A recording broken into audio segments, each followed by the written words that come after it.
তো আজকে আমরা জানবো এই ভিডিওতে কিভাবে আপনি ফেসবুকের ফ্রেন্ড লিস্ট হাইড করবেন। ফেসবুকের ফ্রেন্ড লিস্ট যদি হাইড করা থাকে সেই ক্ষেত্রে কিন্তু আপনার ফেসবুক হ্যাকিং থেকে আপনার দূরে থাকবে, আরও অন্যান্য যে সমস্যা আছে সেগুলো থেকে আপনার দূরে থাকবে, আপনার ফ্রেন্ড লিস্টকে দেখতে পারবে না। তো আপনার ফ্রেন্ডদের কাছ থেকে কোনো তথ্য নিতে পারবে না আপনার জন্য। এই জন্য ফ্রেন্ড লিস্টটা হাইড করা থাকলে ভালো হয়। তো ভিডিওটি শেষ পর্যন্ত দেখার অনুরোধ রইল। আর আপনি যদি এই চ্যানেলে নতুন হয়ে থাকেন তাহলে চ্যানেলটি অবশ্যই সাবস্ক্রাইব করবেন এবং পাশে থাকা বেল আইকনটি বাজিয়ে দেবেন পরবর্তী নোটিফিকেশন পাওয়ার জন্য।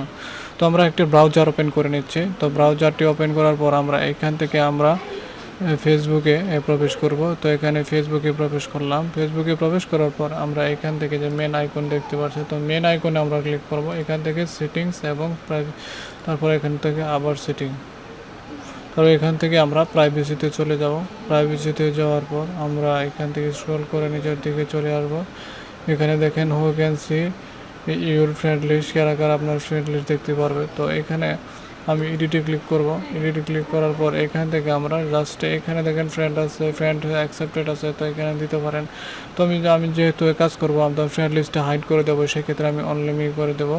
তো এখান থেকে আমি এটা আসলে অনলিমি হয়েছে কি না এটা আবার রিলোড দেবো। এখানে তো রিলোড দিলাম। রিলোড করে দেওয়ার পরে আমরা আবার দেখবো এখানে যে এই যে এখানে দেখেন অনলিমি চলে আসছে। তো আপনার ফ্রেন্ড লিস্ট কিন্তু হাইড হয়ে গেছে।